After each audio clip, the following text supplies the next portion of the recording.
Le livre Les lois du succès de Napoléon Hill est largement reconnu comme l'une des œuvres les plus précieuses dans le domaine du développement personnel, exposant les mystères de la réussite financière. Publié en 1937, il demeure une source de connaissances intarissables sur la création de fortunes remarquables et la recherche de liberté financière. Il explore les écarts entre ceux qui prospèrent financièrement et ceux qui luttent pour joindre les deux bouts. Depuis sa parution, cet ouvrage a conservé son statut de référence incontesté pour tous ceux en quête de richesse, devenant ainsi un pilier du développement personnel. Pour en savoir plus, découvrez dans cette vidéo un résumé complet de ce livre fascinant. Dans le premier chapitre, l'introduction de son livre Réfléchissez et devenez riche, Napoléon Hill expose les processus ayant conduit à la création de cet ouvrage. Il relate avoir interrogé 500 hommes riches et influents, une étude qui l'a amené à conclure qu'il existe un secret unique pour atteindre la richesse. Cependant, il affirme que ce secret est subtilement dissimulé entre les lignes de son livre, accessible uniquement à ceux qui prennent le temps de réfléchir pendant leur lecture. Au fur et à mesure de la lecture, il devient évident que ce secret évoqué est en réalité la loi d'attraction. De plus, Napoléon Hill présente une méthode en 13 étapes pour vous guider dans votre réflexion et votre quête vers la richesse. Dans le deuxième chapitre, intitulé La première étape vers la richesse, le désir, l'auteur aborde directement le cœur du sujet en mettant en lumière l'importance primordiale du désir. Il soutient que la clé de toute réussite pour devenir riche réside dans un désir profondément enraciné. Pour illustrer son point de vue, l'auteur évoque l'histoire de plusieurs individus, célèbres ou non, qui sont devenus millionnaires grâce à leur détermination inébranlable. Selon lui, le désir est l'élément clé qui peut rendre possible l'impossible. Pour concrétiser ce désir de richesse, l'auteur propose une méthode en plusieurs étapes. Tout d'abord, il suggère de déterminer la somme exacte d'argent que l'on souhaite obtenir. Ensuite, il recommande de préciser ce que l'on est prêt à donner en échange de cette somme. Il souligne également l'importance de fixer une date précise à laquelle on souhaite avoir atteint cet objectif financier. Enfin, il encourage à élaborer un plan détaillé pour réussir et à passer immédiatement à l'action. Dans le troisième chapitre, intitulé La deuxième étape vers la richesse, la foi, Napoléon Hill explique que cette étape consiste à cultiver des pensées alignées avec nos désirs dans notre subconscient en répétant des affirmations positives. Il souligne que la répétition régulière de toute pensée finit par l'ancrer profondément dans le subconscient, la transformant ainsi en une certitude absolue. Pour devenir millionnaire, il est crucial de se répéter le désir de gagner 1 million aussi souvent que possible, en y mettant toute sa conviction. Il recommande à chacun d'écrire son objectif principal sur une feuille, puis de le réciter à voix haute tout au long de la journée, profitant de chaque moment seul pour renforcer cette pensée. Cette pratique permet d'ancrer solidement l'objectif dans le subconscient, ce qui est crucial pour sa réalisation.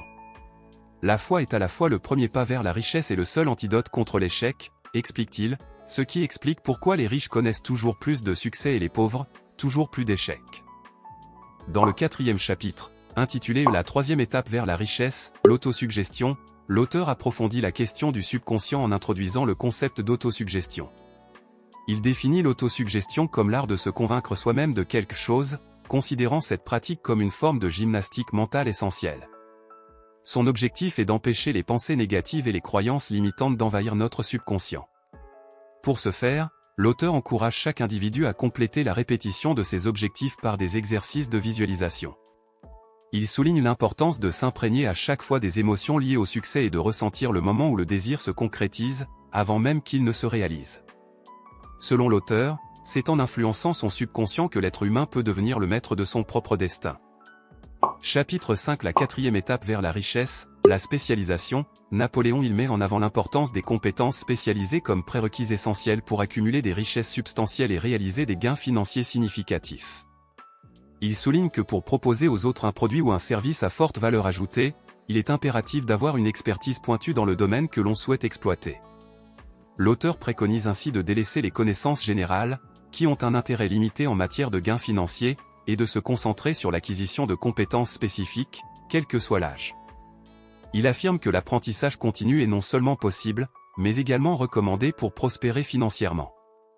Chapitre 6 La cinquième étape vers la richesse, l'imagination, l'auteur célèbre le rôle de l'imagination comme l'atelier où se conçoivent tous les plans de l'homme.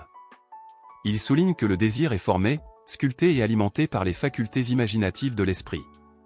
C'est grâce à l'imagination que l'homme a réalisé des exploits tels que déterminer la distance avec le soleil et voyager plus vite que le son. l'auteur met en avant l'importance de la créativité dans l'acquisition de la richesse, expliquant qu'accumuler une grande quantité d'argent nécessite la capacité de répondre rapidement à une demande partagée par de nombreuses personnes, comblant un besoin qu'elle considère comme essentiel. Il encourage donc à faire preuve de créativité et d'imagination pour concevoir un plan précis. Il rappelle également que si les marchandises ont un prix fixe, les idées, en revanche, ont une valeur inestimable, ce qui rend la vente d'idées plus lucrative que la vente de biens matériels. Chapitre 7, sixième étape vers la richesse, l'élaboration des plans. Napoléon il considère un plan comme la concrétisation des désirs en action. Il explique que cela permet de passer du stade de l'idée à la réalisation.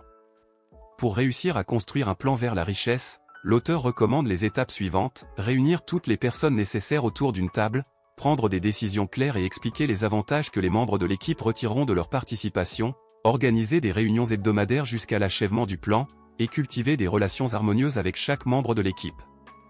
Napoléon il encourage à ne pas craindre l'échec, considérant qu'il est inévitable pour atteindre le succès. Il souligne l'importance d'apprendre de ses erreurs et de persévérer.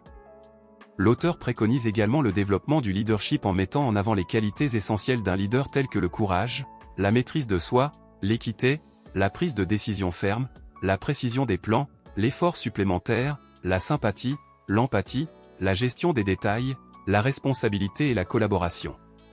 Pour conclure, Napoléon il dresse une liste des 30 principales causes d'échec, incluant une attitude négative, la réticence à fournir les efforts nécessaires, la mauvaise gestion financière, le manque d'ambition et la peur de passer à l'action.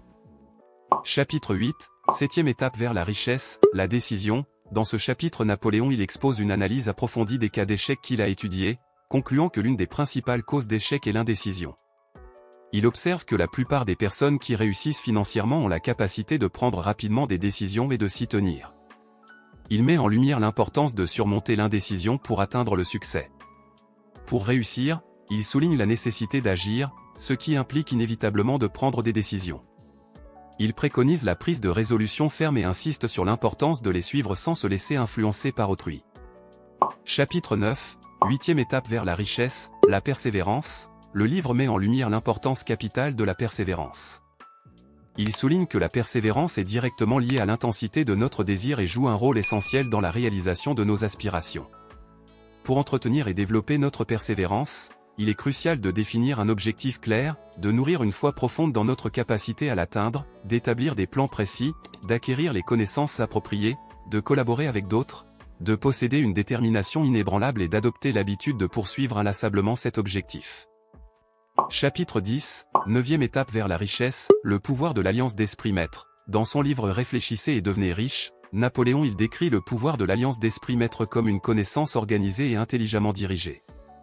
Il met en avant les avantages d'avoir un groupe d'esprit maître, soulignant qu'une personne entourée d'individus intelligents a un avantage certain sur celle qui est seule. Selon lui, pour atteindre le succès financier, il est impératif de s'entourer d'individus brillants, qu'il qualifie d'esprits lumineux, partageant la même vision que soi. Il affirme que la clé du succès des personnes les plus riches réside dans leur capacité à exploiter judicieusement le potentiel des autres. Chapitre 11, dixième étape vers la richesse, le mystère de la transmutation sexuelle. L'auteur explore le concept complexe de l'émotion sexuelle. Il souligne que cette émotion ne se limite pas à un état physique, mais qu'elle comporte également une dimension émotionnelle.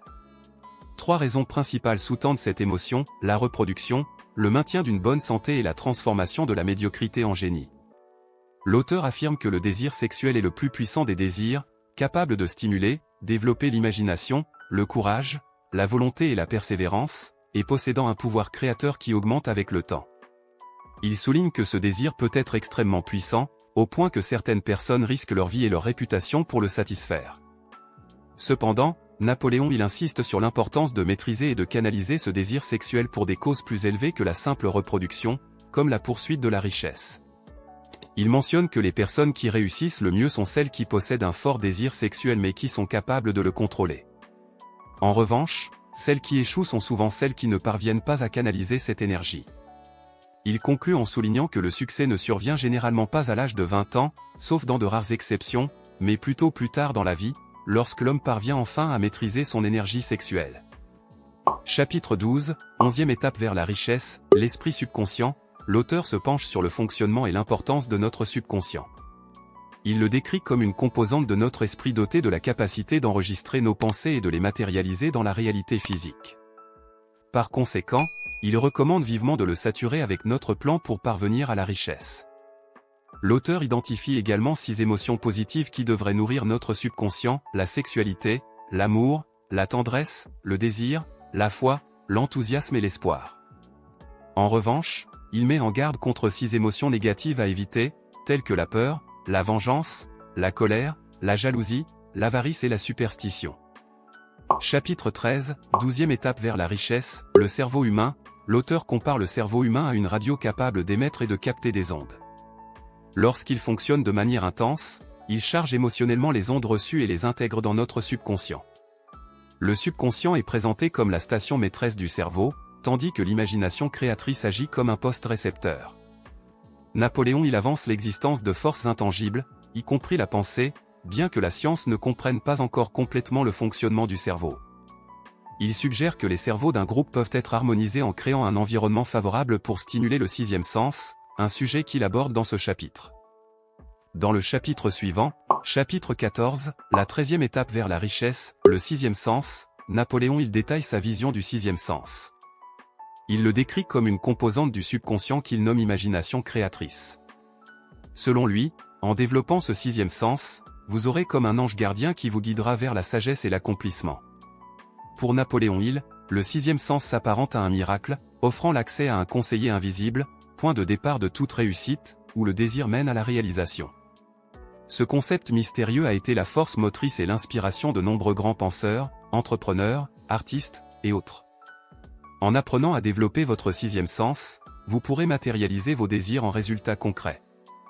En conclusion, chapitre 15, intitulé « Vaincre les 6 fantômes de la peur des lois du succès », Napoléon il encourage les lecteurs à surmonter ce qu'il identifie comme les 6 formes de peur: la peur de la pauvreté, la peur de perdre l'amour, la peur de la critique, la peur de la maladie, la peur de vieillir et la peur de la mort. Il souligne que ces peurs entravent notre capacité à agir et affaiblissent notre motivation. Pour les surmonter, il recommande d'éviter les influences négatives et de nourrir notre subconscient de pensées positives. Réfléchissez et devenez riche. Les lois du succès est sans doute l'un des livres les plus vendus dans le monde sur le thème de l'enrichissement. Il précise qu'il existe également d'autres ouvrages de développement personnel qui peuvent aider à atteindre l'indépendance financière. Pour en savoir plus sur ces ressources, vous pouvez cliquer sur la vidéo qui s'affiche sur votre écran.